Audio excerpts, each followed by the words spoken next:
கடைசியா ஒன்றுக்கு மட்டும் தைத்தாங்க. என்னன்னு சொன்னா ரசூலுல்லாஹ் சொன்னாங்க, சின்ஃபானி மின் அஹ்லின் நார், இரண்டு கூட்டத்தவர்கள் இருக்கிறார்கள், நரகத்துக்கென்றே படைக்கப்பட்டவர்கள். லம் அரஹுமா, அவர்களை நான் பார்த்ததில்லை, அவர்களை நான் அப்ப என்ன சொல்ல வராங்க ரசூலுல்லாஹ்? ஏண்ட காலத்துல இல்ல, பின்னால வருவாங்க, கியாமத் நெருங்கும் பொழுது வரும்னு சொல்றாங்க ரசூலுல்லாஹ். ஒரு கூட்டம் யார் தெரியுமா?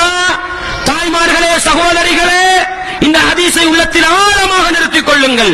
பெண் பிள்ளைகளை பெற்றவர்களே, பெண்களுக்கு பொறுப்புதாரிகளாக இருக்கின்ற ஆண்களே, இந்த ஹதீஸை உள்ளத்தில் ஆழமாக நிறுத்திக் கொள்ளுங்கள். ரசூலுல்லாஹ் சொன்னாங்க, நிசாஉன், நிசாஉன், சில பெண்மணிகள், காசியாத்துன் ஆரியாத்துன், ஆடை அணிந்தும் நிர்வாணிகளாக இருப்பார்கள். நல்லா விளங்கிக்கங்க, கியாமத்தினால அடையாளம் உடுப்பில்லாம ரோட்ல போறதல்ல. நரகத்துக்குரிய பெண்களுக்கு அடையாளம் உடுப்பில்லாம ரோட்ல போறதல்ல, அது 100% நரகம் தான், அதுல சந்தேகம் கிடையாது. ரசூலுல்லாஹ் சொன்ன அடையாளம் என்ன தெரியுமா? காசியாத்துன், ஆடை அணிந்திருப்பார்கள், ஆரியாத்துன், நிர்வாணிகளாக இருப்பார்கள், ஆடை அணிந்தும் நிர்வாணிகளாக இருப்பார்களாம். அல்லாஹு அக்பர். அன்பார்ந்தவர்களே, இன்றைக்கு இஸ்லாமிய சமூகத்திலே பார்க்கிறோம், சில பெண்கள் தலைக்கு இஸ்காவு கட்டி இருக்கிறாங்க, கட்டக்கை கவுன் போட்டுக்கிட்டு போறாங்க. சில பெண் தலையை சுத்தி முந்தான கட்டி இருப்பாங்க, இடுப்பை தொடர்ந்து சாரி உடுத்துக்கிட்டு போறாங்க.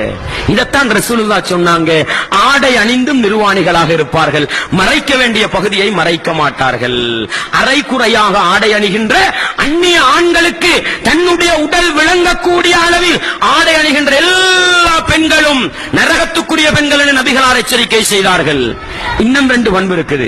எங்கட பெண்மணிகள் அபாயாண்டா சரியான விருப்பம் தானே, அப்படித்தானே? அபாயாண்டா உசுறு. ரசூலுல்லாஹ் அதையும் சொல்லிட்டு போனாங்க.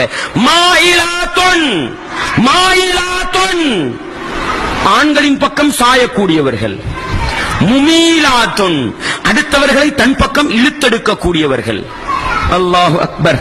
அல்லாஹ்வுடைய தூதர் 1400 வருஷத்துக்கு முன்னால சொன்ன அந்த வார்த்தை இன்றைக்கு கண்ணால பார்க்க முடியுது. என்ன சொன்னாங்க?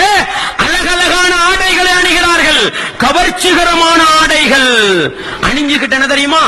சும்மா போற ஆம்பளையோட கதைச்சுக்கணும், அவங்களுக்கு சும்மா போற ஆம்பளையோட கதைச்சுக்கணும். மீன் கடைக்காரன் வந்தா உனக்கு என்ன வேலை, உன பஞ்சாதிமாருக்கு என்ன கேள, மீன் கடைக்காரனோட என்ன செய்யும், கொஞ்சம் பேசிக்கொள்ளணுமா. மாயிலாத்துன், ஆண்களின் பக்கம் சாயக்கூடிய பெண்கள் இருக்குதா இல்லையா? கீரை கடைக்காரன் ஹஸ்ரத் மார கண்டா மூடி மறைச்சு ஓடி ஒளிஞ்சு எல்லாம் நடக்கும்.